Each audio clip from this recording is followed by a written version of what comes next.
Hyderabad government maternity अस्पताल जहां रोजाना की बुनियाद पर मरीजों के रिश्तेदारों से मुबैना तौर पर रकम का मुतालबा किया जा रहा है।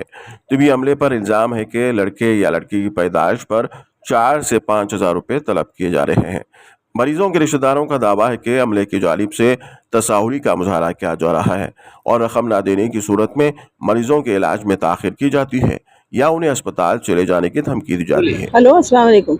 हम लोग शमशाबाद से आए थे यहाँ पे डिलीवरी के लिए। ये जज़गी खाना बोलते हैं, सिटी कॉलेज हॉस्पिटल के पास में। आप लोग जज़गी खाने? ये कल आए थे, कल 8:30 को डिलीवरी हुई और पैसों के लिए परेशान कर रहे हैं। 3,000 पैसों के लिए परेशान? ये डॉक्टर्स परेशान कर रहे, डॉक्टरों को देना है और दाइयों को देना है, पैसे रहो नहीं रहो परेशान कर दे रहे। 4,000 दो, बच्ची को नहीं दिखाते, बच्चा हुआ बच्ची हुई कुछ बोल रहे नहीं, मुसलसिल परेशान कर दे रहे। जब तक पैसे नहीं दिए जब तक वो लोग टॉर्चर कर रहे। एक मानो में कौन कर रही है ये अंदर से दाया, और डॉक्टर को खुशी से दो, दाया बोलती 500 दो, बच्ची को जब तक नहीं देते।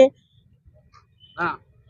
और ना बच्चा हुआ बोल रहे ना बच्ची हुई बोल के बोल रहे, एकदम क्रिटिकल है बोल के बता दे रहे हैं। यहाँ पे परेशान कर दे रहे। नॉर्मल डिलीवरी हुई, खुशी से देना पड़ता है, ऐसा वैसा बोल के परेशान कर रहे। पैसे देना ही देना है। हॉस्पिटल में हम लोग कल आए और शाम में 8 बजे 8:30 बजे डिलीवरी हुई और अभी भी बच्ची यहीं पे है। आने को जाने को हर चीज, विजिटिंग आवर्स में भी पैसे देना है। अब तक कितने पैसे दिए आप? अब 5-6 हज़ार से ऊपर हो गए पैसे दे दे के। चुप, पुलिस में कंप्लेंट क्यों नहीं करे आप? यहाँ पे कोई अभी अब आप लोग ऐसे टॉर्चर देख देख के हम बोल रहे, नहीं तो कोई तो बोलने को तैयार ही नहीं है यहाँ पे। अभी तक कितनों के साथ हुआ आप देखे हैं? अब बहुत जनों के साथ में हो रहा, हर कोई एक परेशान हो जा रहे। पैसे नहीं है, गवर्नमेंट हॉस्पिटल को कह के लिए आते। ये सूरत हाल अवामी एतमाद को शदीद नुकसान पहुंचा रही है, क्योंकि सरकारी अस्पतालों में तिबी अमले का रवैया और मरीजों की जानिब अदम तवज्जो से अवाम का इन सरकारी अस्पतालों से एतमाद ख़त्म हो जाएगा। हुकूमत तेलंगाना और अवामी नुमाइंदों को चाहिए कि वो फौरी तौर पर इस मामले में मुदाखलत करे और रिश्वतखोर मेडिकल स्टाफ के खिलाफ कार्रवाई करे ताकि मरीजों के साथ इंसाफ हो सके।